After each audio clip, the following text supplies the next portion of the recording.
দৃষ্টি আর দৃষ্টিভঙ্গি এই সমগ্র লীলা হল এই দুই এর বিচিত্র হতে পারে, কিন্তু এটাই সত্যি। এবার আপনাকে একটা উদাহরণ দিয়ে বোঝাই। অনেক সময় আপনি কোন ব্যক্তিকে এটা বলতে শুনবেন যে আমি আমার নিজের উপরে গর্ব করি, আমি নিজেকে নিয়ে গর্ব করি, আমি খুব ভালোভাবে আমার মা বাবা সেবা করি, ওনাদের আমি সব সময় সুখী রাখি, ওনাদের আমি একটা বাড়ি দিয়েছি, সকল সুখ সুবিধা দিয়েছি, ওনাদের জীবনে প্রত্যেক জিনিস দিয়েছি আর দেব যা তাদের প্রয়োজন। এবার আমাকে বলুন যে আপনি হলেন সেই বীজ যা আপনার মাতা পিতা রোপণ করেছেন, আপনার মা বাবাই আপনাকে এই সংসারে জন্ম দিয়েছেন। এবার এইসব কথার কি তাৎপর্য? এই হলো সেই ব্যক্তির দৃষ্টিভঙ্গি। এবার দেখা যাক এই প্রকৃতি আমাদের কি শেখায়। কখনো কোন গাছকে দেখবেন, যখন সেই গাছে ফল আসে সে মালিকে এটা বলে না যে দেখো আমি তোমাকে ফল খেতে দিচ্ছি, সেই বৃক্ষ এটা বলে না যে দেখো আমি তোমায় আহার করতে দিচ্ছি, কারণ ও জানে যে এটা হলো সেই মালির পরিশ্রম, এটা হলো তারই কর্মের ফল আর এটা তারই পাওয়া উচিত। সে বলে যে তোমার জিনিস তোমাকে অর্পণ করলাম, এ আমার জিনিস নয়। ও জানে সেই মালির গুরুত্ব আসলে কি, এটা হলো তার দৃষ্টিভঙ্গি। সেই জন্য আপনি জীবনে কোন ব্যক্তির মধ্যে, কোন পশু পাখির মধ্যে, কোন প্রাণীর মধ্যে, কোন পরিস্থিতিতে, কোন আবেগের মুহূর্তে কি দেখতে পাচ্ছেন, সেটা আপনার দৃষ্টিভঙ্গির উপরে নির্ভর করছে। তাই নিজের মনে ধনাত্মক ভাব জাগ্রত করুন, শুভ চিন্তা নিয়ে আসুন, এই ভাবনায় সত্য হয়ে সামনে আসবে। এই দৃষ্টিভঙ্গি এমন হয়ে যাবে যে আপনার জীবনের সবকিছুই শুভ হবে। তাহলে আসুন আর আমার সাথে ভালোবেসে বলুন রাধা রাধা। প্রতিশোধ অথবা কাউকে দুঃখ দেওয়ার ভাবনা যদি এটা আপনার মনে থাকে, তাহলে আপনি নিজের মনেই যন্ত্রণার একটা বিশাল বৃক্ষ রোপণ করছেন। এটা মনে রাখবেন, কারণ কাউকে দুঃখ দেবার এই ভাবনা, এটা হলো সেই বীজ যা আপনার মনেই পতিত হবে, আপনার মনেই অঙ্কুরিত হবে, আর আপনার মনেই একটা বিশাল বৃক্ষ রূপে বেড়ে উঠবে। জীবন আপনার কর্ম, আপনার কাউকে দুঃখ দেবার ভাবনা আপনার ছিল, এই বৃক্ষ হলো আপনার, তাই এর ফলও আপনিই পাবেন, যা গ্রহণও আপনাকেই করতে হবে।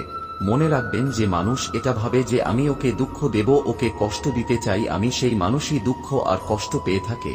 যদি সেই জায়গায় আপনি এটা ভাবেন যে আমি কাউকে সুখী করে তুলতে চাই, কাউকে সুখ প্রদান করতে চাই, তাহলে তারও বীজ আপনার মনেই রোপণ হবে, বৃক্ষে পরিণত হবে, যার ফলও আপনিই পাবেন। এখানে বিষয়টা হলো শুধু মানসিকতার চিন্তা, যা সত্য হয়ে আপনার সামনে আসে। তাহলে এই মানসিকতা শুভ করুন, সবার জন্য মঙ্গল কামনা করুন। অন্যের মনে আপনার জন্য ভালো চিন্তা থাকুক বা না থাকুক, আপনি সবার জন্য শুভ চিন্তা করে কর্ম করতে থাকুন, তাহলে আপনার সাথেও ভালোই হবে। তাহলে আসুন আর আমার সাথে ভালোবেসে বলুন রাধা রাধা।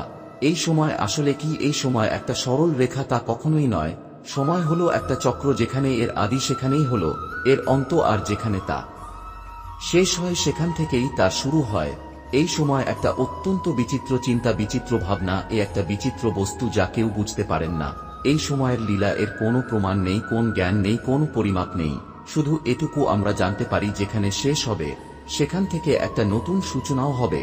যা আজ আপনার কাছে আছে, কাল অন্য কারোর কাছে যাবে, তারপরে তার কাছ থেকেও অন্য কারোর কাছে যাবে, তারপরে তার থেকেও ছিনিয়ে নেওয়া হবে। এই নিয়তির একজনের কাছ থেকে অন্য জনের কাছে আদান প্রদানের এই সময় হলো আপনার সময়। এই সময়ের সৎ ব্যবহার করুন, এই সময়কে বাঁচুন। আপনাকে শুধু এটাই সুনিশ্চিত করতে হবে যে আপনি কোন পক্ষে আছেন। আর সত্যি বলতে কি, আপনার জীবনের পরিণাম নির্ভর করে আপনার নির্বাচনের উপর, আপনি কোন পক্ষ নির্বাচন করছেন। তাহলে মনে রাখবেন, জীবনে সেই পক্ষই নির্বাচন করবেন যা চয়ন করার পরে আপনি সুখ অনুভব করবেন, আপনি সন্তোষ লাভ করবেন, প্রসন্নতা লাভ করবেন। আর আমি এটাই সুনিশ্চিত করব যে এই পক্ষ যেন শান্তির পক্ষ হয়, এই পক্ষই যেন প্রেমের পক্ষ হয়। তাহলে চিন্তা করবেন না, আর আসুন আমার সাথে ভালোবেসে বলুন রাধা রাধা। সুখ আর অভিজ্ঞতা, এই দুই জীবনে একসাথে কখনোই আসে না। মনে রাখবেন, যেখানে সুখ থাকে সেখানে অভিজ্ঞতা থাকে না।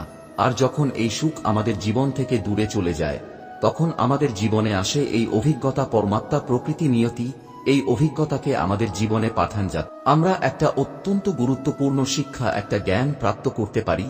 এই অভিজ্ঞতা আমাদের শেখায় যে অতীতে এমন কি হয়েছিল যা আমাদের করা উচিত হয়নি, আমাদের শেখায় ভবিষ্যতে এমন কি আছে যা আমাদের করা উচিত আর কি করা উচিত নয়।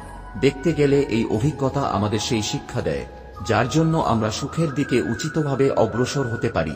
সেই জন্য জীবনে যখনই দুঃখ আসবে, দুঃখের এই সময় আসবে, তখন হতাশ হবেন না। বোঝার চেষ্টা করুন এই পরিস্থিতি কেন এসেছে, কি শিক্ষা দিতে এসেছে।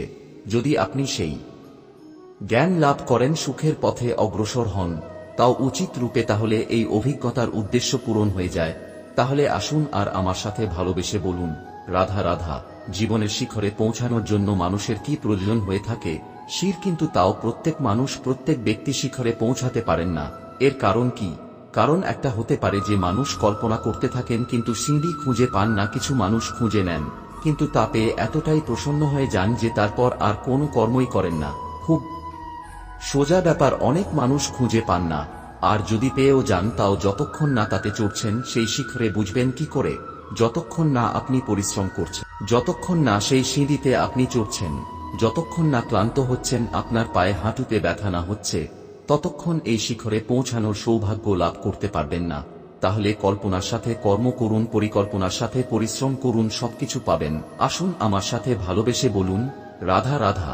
সমস্যা, কঠিন সময়, সংকট, বিপদকার জীবনে নেই, প্রত্যেকের জীবনে আছে। কিন্তু আমাকে একটা কথা বলুন, যদি নৌকায় ঢেউকে ভয় পেতে শুরু করে তাহলে সাগর পার করবে কখনো?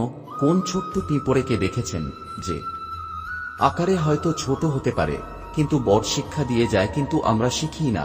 এবার দেখুন একটা পিঁপড়েকে যে ভোজনের খোঁজে বাইরে বের হয়, একটা ছোট্ট দানা তুলে নেয়, ছোট দানা তুলে, কারণ তার থেকে বেশি সে তুলতেই পারবে না। সে দানা নিয়ে চলতে শুরু করে, কোন দেওয়ালে উঠে পড়ে, আবার পড়েও যায়। সেই দানা দূরে কোথাও একটা পড়ে যায়, তা আবার খোঁজে তুলে নেয়, আবার চলতে থাকে, পড়ে যায়, আবার উঠে পড়ে যায়, আবার উঠে সেই দানাটা রেখে দেয়, আবার বেরিয়ে পড়ে ভোজনের খোঁজে পড়িস রং করতে থাকে, কিন্তু হার মানে না। এই শিক্ষায় তো আমাদের প্রাপ্ত করতে হবে, নিরন্তর পরিশ্রম আর নির্ভীক হয়ে কর্ম করে যেতে হবে। এটাই হলো সাফল্যের মাধ্যম, এটাই হলো জয়ের মন্ত্র, অচ্যুত অজয় অস্ত্র। তাহলে আসুন আর আমার সাথে ভালোবেসে বলুন, রাধা রাধা। আমরা সকলে চাই আমাদের জীবনে সাফল্য আসুক, আমরা চাই যে এই সংসারে আমাদের খ্যাতি ছড়িয়ে পড়ুক, আমরা চাই যেন আমরা আলোচিত হই। কিন্তু শুধু চাইলেই কি যায় আসে? যদি এই সংসারে আলোচিত হতে হয় তাহলে পরিচিত হতে হবে। পরিশ্রমের দ্বারা যতক্ষণ না আপনারা পরিশ্রমের সাথে পরিচিত হবেন, সাফল্যের সাথে পরিচিত হবেন না, সংঘর্ষ করতে হবে। প্রতিদিন, প্রতি বছর জীবনের সব পরিস্থিতিতেই হয়তো নতুন নতুন বাধা আসবে, নতুন নতুন বিঘ্ন ঘটবে, কিন্তু এটা আবশ্যক নয় যে সমস্ত বিঘ্ন বিনাশের জন্য আসবে। কিছু সুবিঘ্ন আপনার পথ প্রশস্ত করার জন্য আসবে, আপনার পথ পরিষ্কার করার জন্য আসবে। যদি আপনাকে উদাহরণ দিই, যখন বন্যা আসে, বাড়ি ঘর ভেসে যায়, তখন আমরা হতাশ হয়ে পড়ি, আমরা দুঃখী হয়ে পড়ি। কিন্তু সেই বন্যা আমাদের সেই ধরিত্রীকে এত উর্বর করে তোলে যে সেই উর্বর অংশ কাজে লাগিয়ে আমরা সেরকম আরো 10টা বাড়ি বানাতে পারি। তাহলে ধনাত্মক থাকুন আর যে কোনো সংঘর্ষের জন্য প্রস্তুত থাকুন, জীবনে অনেক দূর যেতে পারবেন। তাহলে আসুন আমার সাথে ভালোবেসে বলুন, রাধা রাধা। জীবনে কখনো কখনো আমরা সেই পরিস্থিতিতে ফেসে যাই যখন আমাদের মনে হয় যে আমাদের নতুন কিছু একটা করতে হবে, কিন্তু আমরা করতে পারি না, কারণ কোথাও না কোথাও আমরা রীতির দ্বারা আবদ্ধ আর আমরা সেই রীতি ভাঙতে চাই না। কেবল একটাই প্রশ্ন আসে মনে, আশেপাশের মানুষ কি বলবে, আশেপাশের মানুষ কি ভাববে? আপনাকে একটা প্রশ্ন করি, কারা এই মানুষজন? আপনার জন্মের সময় এই মানুষজন কোথায় ছিলেন?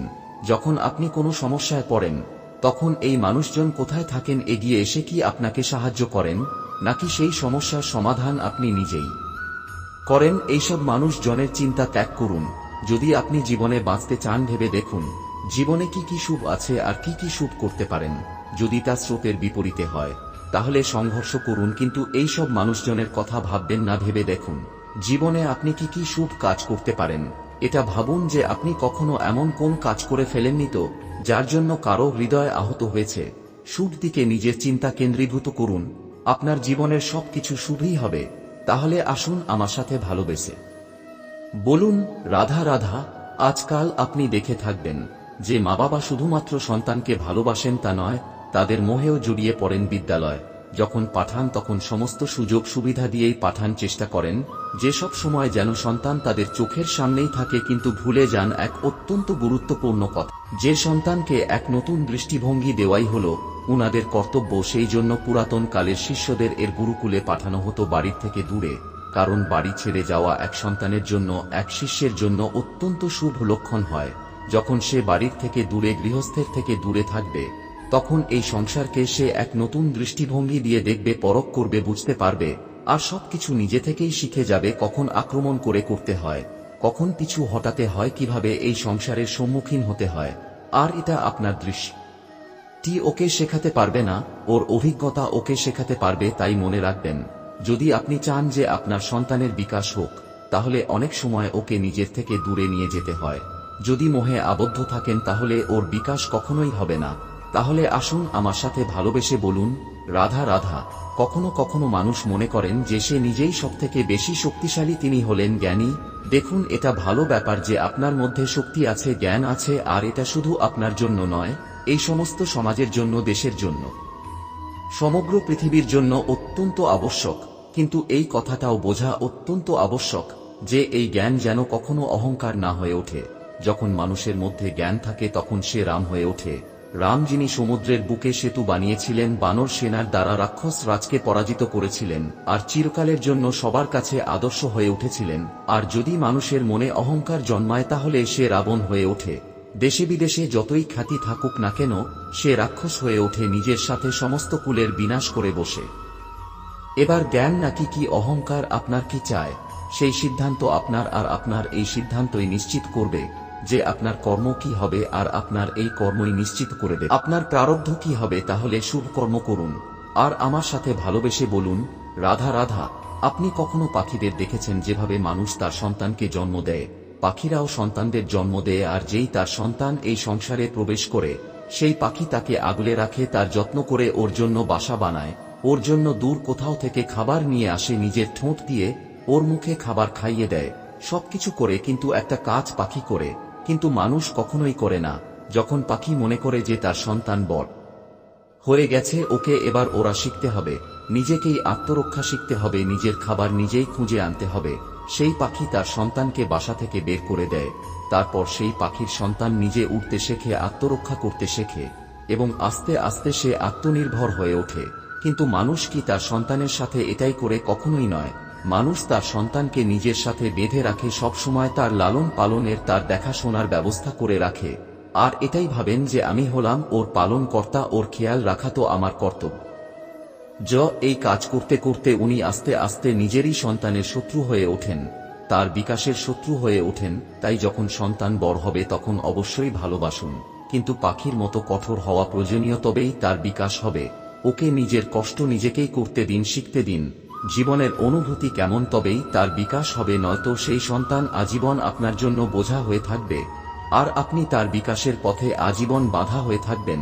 আর আমার মনে হয় না আপনি সেটা চাইবেন। তাই তো আসুন আমার সাথে ভালোবেসে বলুন, রাধা রাধা। আমার এই ভিডিওটি ভালো লেগে থাকে তাহলে অবশ্যই লাইক, কমেন্ট এবং সাবস্ক্রাইব করবেন। জয় শ্রীকৃষ্ণ, রাধে রাধে।